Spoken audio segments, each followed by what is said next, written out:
সবচেয়ে বেশি সম্পদ আছে ভারতীয় ওয়াকফ বোর্ডের আন্ডারে, 9,40,000 একর জমি। এ কি সার্টিফিকেট কথা মনে করেন নাকি? এইগুলো যদি সব সরকারের হাতে চলে আসে তাহলে সরকার মুসলমানদের যাই বলবে তাই মানতে বাধ্য। একই জিনিস হিন্দু বা জৈন এন্ডাওমেন্ট বোর্ড বা শিখদের গুরুদুয়ারা প্রবন্ধক কমিটিতে করা হচ্ছে না, তাহলে গোটা পদক্ষেপটাই অসাংবিধানিক এবং মুসলিম স্বার্থ বিরোধী। আমরা তাদের এই অনৈতিক অত্যাচারের বিরুদ্ধে তীব্র প্রতিবাদ জানাই। ভারত সরকারের কাছে আমরা বিলটি পুনর্বিবেচনার জন্য দাবি জানাই। এটা মুসলমানদের অন্তরের কথা, তারা মানব না মানুষ সেটা বড় কথা নয়, অন্তত আমরা আমাদের দায়িত্ব পালন করবো। মরার সময় বলি, বাবা ওই জমিটা দিয়ে ভক্ত থাকলো, বলে গেল কিচ্ছু না, কোনো রেস্টুরেন্ট কিচ্ছু না। ছেলেরা দেখলো তাই তো, আব্বা তো বলে গেছে, ঠিক আছে আমরা দিয়ে দেবো, বাপের কথার মূল্য নাই। এইভাবে আমাদের দেশে ভাগ্য হয়। এ নিয়ে অত কোর্ট কাছারি করে না কেউ। কেউ অফিসে যেই বলে না যে আমি এটা দান করিলাম, তার আগে তো ওর মরা শেষ। আজ হোক কাল হোক ইনশাল্লাহ মজলুমরা বিজয়ী হবে, জালেমরা পরাজিত হবে। আল্লাহ তুমি আমাদের পৃথিবীর সর্বত্র মুসলিম ভাইদেরকে রক্ষা করো। আহলে হাদিস আন্দোলন বাংলাদেশ, আসুন পবিত্র কুরআন ও সহিহ হাদিসের আলোকে জীবন গড়ি। আলহামদুলিল্লাহ আলহামদুলিল্লাহ রাব্বিল আলামিন আর রহমানির রহিম মালিকি ইয়াউমিদ্দিন। ইয়া আইয়ুহাল্লাযীনা আমানু তাকুল্লাহ হাক্কা তুকাতিহি ওয়া লা তামুতুন্না ইল্লা ওয়া আনতুম মুসলিমুন। يا أيها الناس اتقوا ربكم الذي خلقكم من نفس واحدة وخلق منها زوجها وبث منهما رجالا كثيرا ونساء واتقوا الله الذي تساءلون به والأرحام إن الله كان عليكم رقيبا. يا أيها الذين آمنوا اتقوا الله وقولوا قولا سديدا يصلح لكم أعمالكم ويغفر لكم ذنوبكم ومن يطع الله ورسوله فقد فاز فوزا عظيما. أما بعد فقد قال الله تعالى في الكلام المجيد أما بعد فقد قال الله تعالى في الكلام المجيد فأعوذ بالله السميع العليم من الشيطان الرجيم. بسم الله الرحمن الرحيم. لن تنالوا البر حتى تنفقوا مما تحبون وما تنفقوا من شيء فإن الله به عليم. সূরা আলে ইমরান 92 আয়াত। যাবতীয় হামদ ও সানা আল্লাহ রাব্বুল আলামিনের জন্য এবং যাবতীয় দরুদ ও সালাত শেষ নবী মুহাম্মদুর রাসূলুল্লাহ সাল্লাল্লাহু আলাইহি ওয়াসাল্লামের জন্য। আজকের প্রসঙ্গ ভারতের ওয়াকফ বিল, যা মুসলমানদের বিরুদ্ধে চরম চাপেটাঘাত।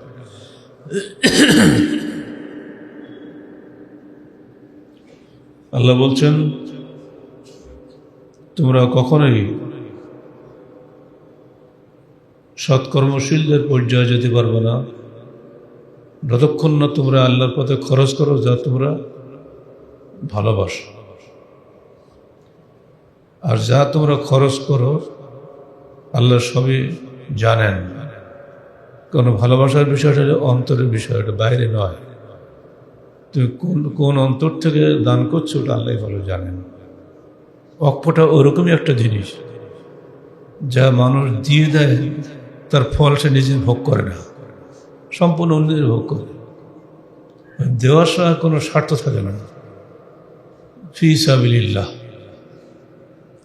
এই জিনিসটা আজকে সরকারি হস্তক্ষেপে বরবাদ হয়ে যাচ্ছে। পুরো হিন্দু সরকার মোদী সরকারের স্বার্থে কাজে লাগানোর জন্য তারা এখন মাথা খারাপ হয়ে গেছে। বাংলাদেশেও ওয়াকফ বোর্ড আছে, এখানে ওরকম হস্তক্ষেপ নাই। তাই অনেক ভাই মৌখিক ওয়াকফ করেন, সরকারি ওয়াকফ বোর্ডে রেজিস্ট্রি করেন না, ভয়। এটা নিয়ে সরকার যদি তার নিজের স্বার্থে ব্যয় করে, বহু লোক আছে আমাদের জানা মতে, তারা ওয়াকফ তহবিলে রেজিস্ট্রি করে না, কিন্তু জমি ওয়াকফ করে ঠিকই মৌখিকভাবে। লিখিতভাবে করলেই তখন তার সম্পূর্ণ তদারকি চলে আসে সরকারের হাতে। আর সরকার তো দলীয় সরকার, আজ এক দলের সরকার, কালে আর এক দলের সরকার, যে যার মতো ব্যবহার করে। এই ভয়ে আমরাও সরকারি ওয়াকফ বোর্ডে আমাদের জমি জমা রেজিস্ট্রি করি না। ভারতে ওয়াকফ বোর্ডের উপরে হঠাৎ এই হস্তক্ষেপ কেন? হিন্দুদের দেবত্ব সম্পত্তির ন্যায় মুসলমানদের ওয়াকফ সম্পত্তি সম্পূর্ণরূপে দান, সেখানে কারো কোনো হস্তক্ষেপ থাকে না। এই নিয়ম চলে আসছে 1995 সাল থেকে। হঠাৎ করে গত 5ই এপ্রিল, আজকে কত এপ্রিল? 17, 18 এপ্রিল, হঠাৎ করে এই 5ই এপ্রিল নিম্নকক্ষ উচ্চকক্ষ দুইখানি পাশ করেছে আইন, কারণ ওর সংখ্যা বেশি, যে এখন থেকে ওয়াকফ করতে গেলে সরকারি রেজিস্ট্রেশন করতে হবে। আর ওয়াকফ করতে গেলে সেখানে আইন খুব কড়া করে দিয়েছে। এক হলো এই যে ওই ওয়াকফ সম্পত্তিতে 2 জন হিন্দু সদস্য থাকতে হবে। হলে মুসলমানদের ওয়াকফ, হিন্দু কেন আসবে? হিন্দুদের দেবত্ব সম্পত্তিতে সেখানে মুসলমান সদস্য নেই। আর মুসলমানদের ওয়াকফ বোর্ডে, মুসলমানদের ওয়াকফ সম্পত্তিতে আইনগতভাবে আপনাকে 2 জন হিন্দু সদস্য রাখতে হবে। আর মুসলমান নারী সদস্য 2 জন থাকবে, যারা হবে বিধবা, যারা হবে বিবাহ বিচ্ছিন্ন, তালাকপ্রাপ্তা অথবা অনাথ, এই পর্যায়ের নারী সদস্য থাকতে হবে। তাহলে 2 জন গেলে হিন্দু আর 2 জন গেলে এই 3rd ক্লাস নারী। মানে এইসব আইন কানুন মানতে হবে। এরপরে আপনি যে মুসলমান, আপনার প্রমাণ কি? আপনাকে কমপক্ষে 5 বছর মুসলমান আইন কানুন মেনে চলতে হবে, তবে আপনি ওয়াকফ দান করতে পারবেন।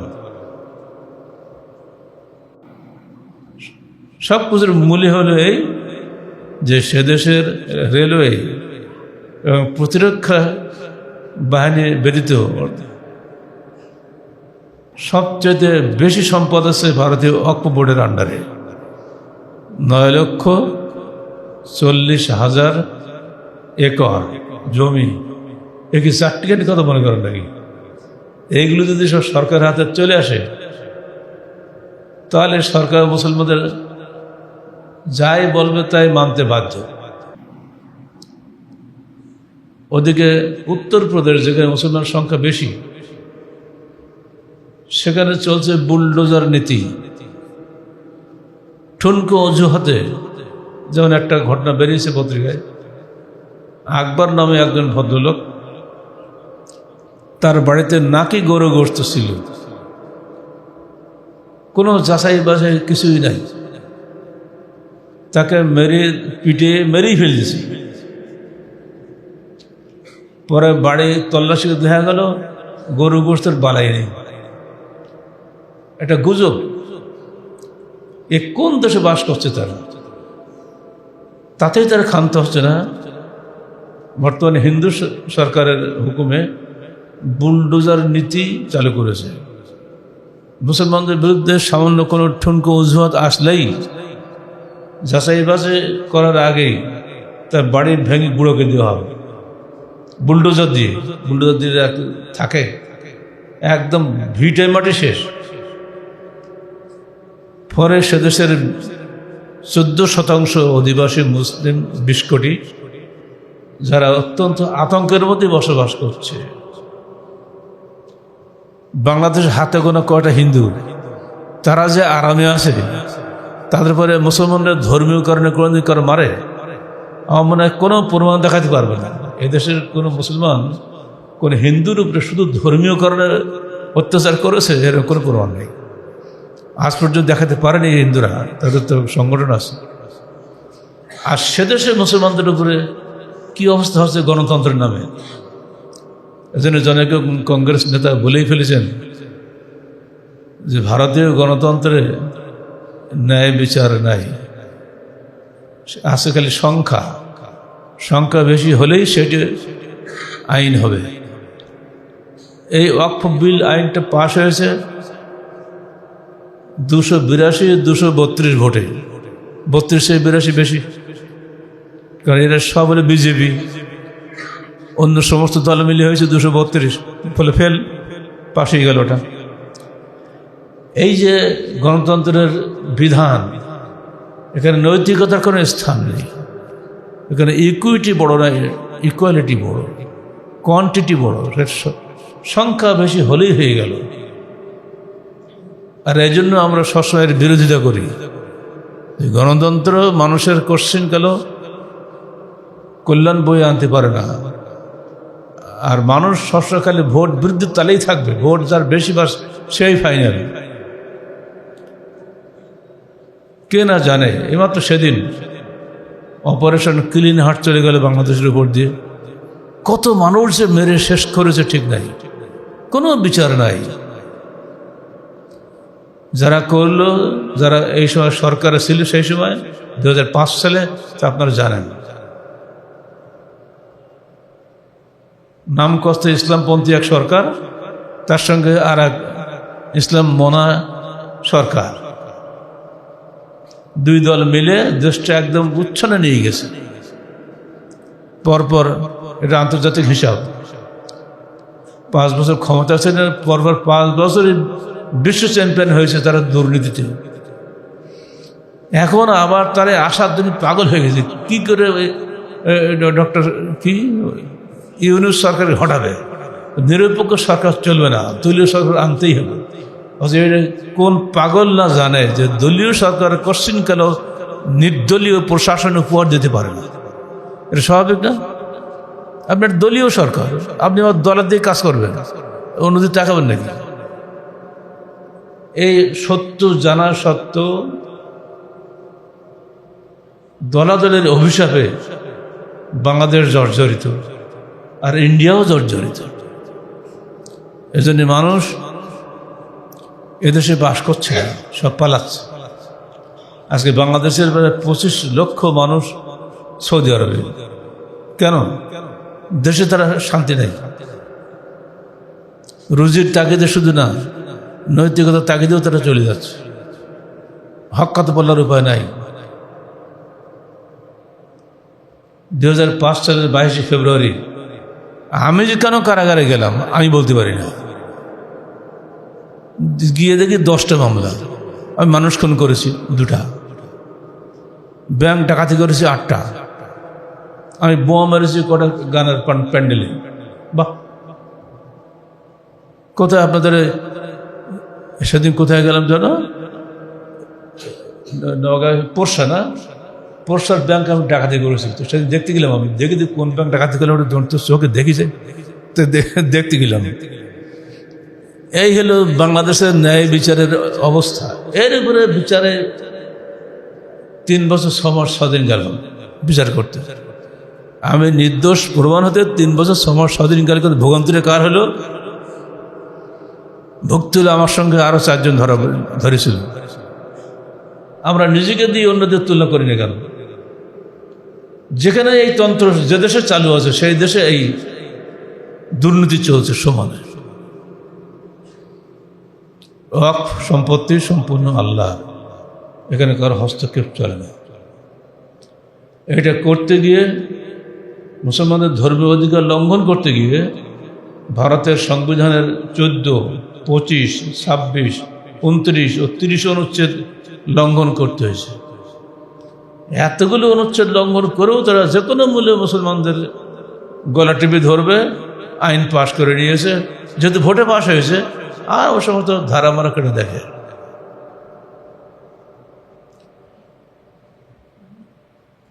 এর ফলে আজকে অক্ষ সম্পত্তি দখলের যে বড় কারণ হলো এটাই 9,40,000 একর জায়গা।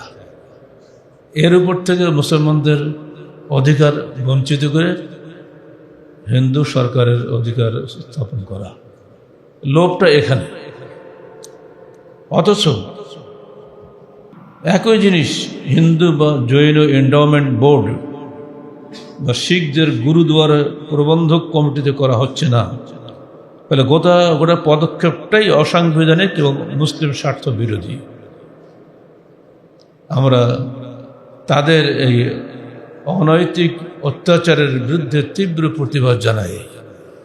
ভারত সরকারের কাছে আমরা বিলটি পুনর্বিবেচনার জন্য দাবি জানাই। এটা মুসলমানদের অন্তরে কথা, তারা মানব না মানুষ সেটা বড় কথা নয়, অন্তত আমরা আমাদের দায়িত্ব পালন করব। আল্লাহ তো সাক্ষী থাকবেন। বাংলাদেশের মুসলমানদের প্রতিবাদ করেছিল, আপনার যারা পত্রিকা পড়েন তারা জানেন, প্রত্যেকটি প্রদেশেই প্রতিবাদ হচ্ছে। কলকাতায় সমানে প্রতিবাদ হচ্ছে, মিছিল হচ্ছে, এমন দিন নাই যে বিরুদ্ধে মিছিল হচ্ছে না। কিন্তু কে শোনে কার কথা? পাস তো হয়ে গেছে আগে, ওই আর কে ফেল করাবে? আর পশ্চিমবঙ্গ তো একটা প্রদেশ, জাতীয়ভাবে যেখানে পাশ হয়ে গেছে 50টি রাজ্যে মিলি, একটা রাজ্য কি করবে? ফলে এই অধিকার ভুলুণ্ঠিত হচ্ছে, আর এটা হতেই থাকবে যতদিন এই সরকার বজায় থাকবে। ভারতের একমাত্র মুসলিম রাজ্য হচ্ছে, প্রধান রাজ্য হচ্ছে জম্মু কাশ্মীর। এটা আমরা ছোট থেকেই যখন ইতিহাস ভূগোল পড়া শিখেছি তখন থেকে জানি জম্মু কাশ্মীর হল মুসলমান স্টেট, সব মুসলমান। এটাকে দুই ভাগ করে দিয়েছে, জম্মু আলাদা, কাশ্মীর আলাদা। কাশ্মীরে মুসলমান বেশি, জম্মুতে মুসলমান কিছু কম আছে, কিন্তু উভয় মিলেমিশে চিরকালে বসবাস করে আসছে। যেই ভাগ করে দিয়েছে আর জম্মু হয়ে গেছে হিন্দু সংখ্যাগরিষ্ঠ। ফলে এদের মধ্যে চিরকাল আত্মীয়তা সম্পর্ক, যে পারস্পরিক মহব্বত ভালোবাসাটা ছিল, শেষ। সব কিছুর মূলে একটাই, এদেরকে চেপে রাখতে হবে যেন তারা স্বাধীনভাবে ধর্মকর্ম করতে না পারে। ফলে গোটা পদক্ষেপটাই হয়েছে অসাংবিধানিক এবং মুসলিম বিরোধী। ঐতিহাসিক ঐতিহ্য অনুযায়ী ভারতে বহু ভবন ও জমিজমা এতকাল আইনগতভাবে বৈধ অপসম্পত্তি হিসেবে স্বীকৃতি পেয়ে আসছে।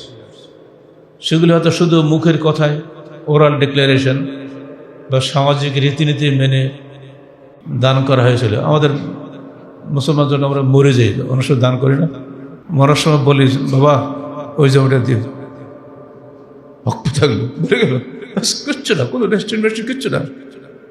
ছেলেরা দেখলো তাই তো, আব্বা তো বলে গেছে, ঠিক আছে আমরা দিয়ে দেবো, বাপের কথার মূল্য নাই। এইভাবে আমাদের দেশে হক হয়। এ নিয়ে অত কোর্ট কাছারি করে না কেউ। কেউ অফিসে যেই বলে না যে আমি এটা দান করিলাম, তার আগে তো ওর মরা শেষ। এই সহজ সরল জিনিসটা কঠিন করে ফেলানো হয়েছে।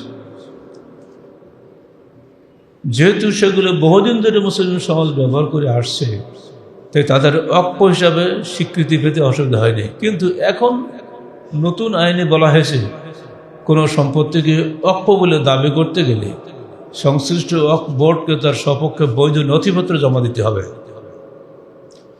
তাই নতুন অক্ষ আইনে সম্ভবত সবচেয়ে বড় পরিবর্তন হলো, কোনটাকে অক্ষ সম্পত্তিতে বলে চিহ্নিত করা হবে সেই সংজ্ঞাটাই পাল্টে দেওয়া। বিতর্কিত কেসগুলোতে বিশেষ করে সেই জমিটা যদি সরকারি মালিকানাধীন খাস জমি বলে দাবি থাকে, সেখানে চূড়ান্ত সিদ্ধান্ত নেওয়ার অধিকার সরকারের উপরেই ন্যস্ত থাকবে, আর সরকার যে দলের, অক্ষ সে দলের।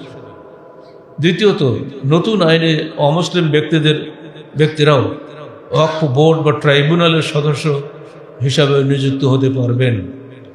তৃতীয়ত, এতদিন অক্ষ সম্পত্তি নিয়ে বিতর্কের ক্ষেত্রে অক্ষ ট্রাইব্যুনাল সিদ্ধান্তই ছিল চূড়ান্ত, কিন্তু নতুন আইনে বিচার বিভাগের হস্তক্ষেপের সুযোগ রাখা হয়েছে, যার অর্থ যে কোনো পক্ষ চাইলে আদালতে শরণাপন্ন হতে পারবেন।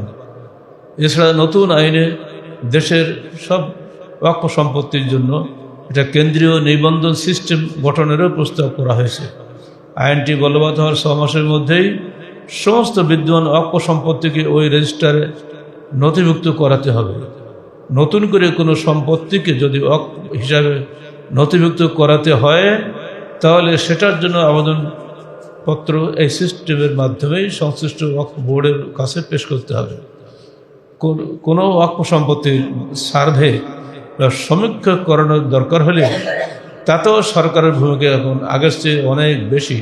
বস্তুত তারা এক্ষেত্রে ওয়াকফ বোর্ডের চেয়েও সরকার বেশি ক্ষমতাশালী হবে, আর সরকার ক্ষমতাশালী হওয়া মানে অক্ষর 12টা বাজানো, কখন যে দল আসবে তারই। এইভাবে নতুন ওয়াকফ আইনকে সংস্কারের নামে এমন এক জটিলতার মধ্যে নিক্ষেপ করা হয়েছে যা ভারতীয় মুসলমানদের ধর্মীয় অধিকার চূড়ান্তভাবে লঙ্ঘন করেছে। উক্ত আইন পাশের ফলে বহু মসজিদ ও মাদ্রাসার জমি উগ্র হিন্দুত্ববাদীদের হাতে বেদখল হয়ে যাবে বলে আশঙ্কা করা হচ্ছে। আমরা এই আইনের তীব্র প্রতিবাদ করছি এবং আইনটি পুনর্বিবেচনার জন্য ভারত সরকারের প্রতি দাবি জানাচ্ছি। সাথে সাথে সেদেশের জনসংখ্যার 14% অর্থাৎ 20 কোটি মুসলমানের ধর্মীয় ঐতিহ্য, অধিকার, সংস্কৃতি ও স্বার্থ অক্ষুণ্ণ রাখার আহ্বান জানাচ্ছি, যাতে মুসলমানদের অপ্রকৃত ধর্মীয় প্রতিষ্ঠান, মসজিদ, মাদ্রাসা, কবরস্থান ও এতিমখানাগুলি রাষ্ট্রীয়ভাবে দখলের পথ খুলে না যায়। আল্লাহ তুমি মুসলমানদের হেফাজত করো। আমিন। এর মধ্যে আমাদের শিক্ষণীয় আছে বলেই কিন্তু বিষয়টা ভারতের হলেও এটা আমাদেরই, তারাও মুসলমান, আমরাও মুসলমান। ওই দেশের মুসলমানদের অধিকার ক্ষুণ্ণ হলে এদেশের মুসলমানদেরও তার বিপক্ষে বলার অধিকার আছে। যেভাবে এখানে বাংলাদেশে কিছুই হয়নি, ওরা লাভ দেওয়াই অমুক জায়গায় হিন্দু মেরেছে, অথচ এদেশের হিন্দু, বৌদ্ধ, খ্রিস্টান তারাই বলে এখানে ধর্মীয় কারণে কোনো হিন্দুকে অত্যাচার করা হয় না। চলছে আজকে সারা পৃথিবীব্যাপী মুসলমানদের উপর নির্যাতন। আপনারা ফিলিস্তিনের গাজা সম্পর্কে গত সপ্তাহ শুনেছেন। এটা সুখবর যে গতকালকেই আমাদের পাঠানো টাকা পৌঁছে গেছে, বিতরণ হচ্ছে। আমরা কিছু দেখায় কি দেখে বলেন, ফেসবুকে না দেখাইছে আমাদের, এবং আহলে হাদিস আন্দোলন বাংলাদেশ এই কথা বড় বড় করে লেখা আছে। বলে আলহামদুলিল্লাহ যে আমরা যে দিচ্ছি টাকাটা তারা খাদ্য পেয়েছে এবং খাচ্ছে। কথা শুনলে ভালো লাগে না? নির্যাতিত মজলুম এই ভাইদের প্রতি আল্লাহ তুমি রহম করো। প্রতিদিন সেখানে মানুষ মরছে, প্রতিদিন বোমা পড়ছে। এর মধ্যেও তারা ভাবছে যে মুসলিম ভাইরা আমার থেকে ত্যাগ করেনি, এই যে অন্তরে শান্তি নিয়ে তারা দুনিয়া থেকে শহীদ হয়ে যাচ্ছে, এটা আমাদের জন্য অন্তরের শান্তি। আজও কালও ইনশাআল্লাহ মজলুমরা বিজয়ী হবে, জালেমরা পরাজিত হবে। আল্লাহ তুমি আমাদের পৃথিবীর সর্বত্র মুসলিম ভাইদেরকে রক্ষা করো, তুমি তাদেরকে হেফাজত করো। আমি একটা ঘটনা বলে দিই, এটাও আমাদের শিক্ষণীয়। যখন আয়াতটা নাজিল হয় তখন আবু দাহদা নামে একজন বিখ্যাত সাহাবী, তিনি আল্লাহ রসুলকে এসে বলেন, হে আল্লাহ রসুল, আল্লাহ কি তাহলে আমাদের কাছে সাহায্য চাচ্ছেন? বুঝলাম তোমরা কখনোই সৎকর্মশীল হতে পারবে না যতক্ষণ না তোমরা যা ভালোবাসো সেটা খরচ না করো আল্লাহর পথে। আর তোমরা যে আল্লাহর পথে খরচ করছো কি না তা আল্লাহ ভালো জানেন। তো উনি বললেন, আল্লাহকে তাহলে আমাদের কাছ থেকে আল্লাহর পথে ব্যয় করার হুকুম দিচ্ছেন, তিনি কি চাচ্ছেন কিছু আমাদের কাছে? তখন আল্লাহ নবী বললেন, তুই তো বুঝতেই পারছো আয়াতের উদ্দেশ্য কি। তিনি সোজা চলে গেলেন, তার একটা খেজুরি বাগান ছিল, সেখানে তার স্ত্রী পুত্র থাকতো, বসবাস করতো। ওদের খেজুর বাগান ভিত্তিক তো সব কিছু হয়, খেজুর খেয়ে জীবন কাটে, খেজুর বেশি সংসার চলে। সবচাইতে পছন্দ করেন, ভালোবাসেন ওনার এই এই বাগানটা। আল্লাহ বলছে মিম্মা তুহিব্বুন, যেটা তোমরা সবচেয়ে বেশি ভালোবাসো। উনি বলছে আর আমি সবচেয়ে ভালোবাসি এই বাগানটা, যে বাগানে 600 খেজুর গাছ আছে। হে আল্লাহ রসুল, আমি তাহলে এইটা আল্লাহর পথে দিয়ে দিলাম। সোজা কথা মনে করবেন, আমরা দিই খারাপটা, সাহাবী করে দিয়েছেন ভালোটা। এইবার চলে গেছে সোজা বাগানে, যে বলতেছে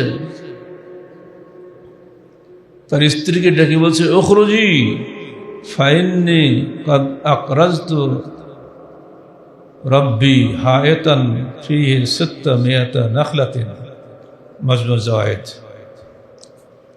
হে স্ত্রী, বেরিয়ে এসো, কারণ আমি আমার প্রতিপালক আল্লাহকে এই খেজুর বাগান কর্জে হাসানা দিয়েছি, যার মধ্যে 600 খেজুর গাছ আছে।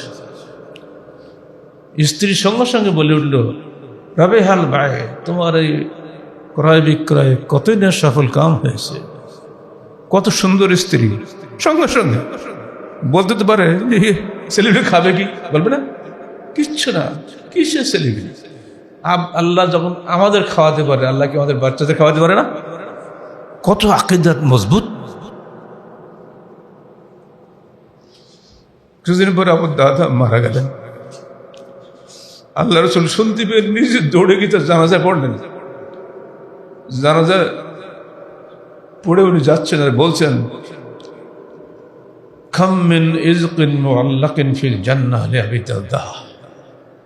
আবু দারদার জন্য জান্নাতে কত খেজুর ভরা কান্দিনে ঝুলন্ত অবস্থায় আছে।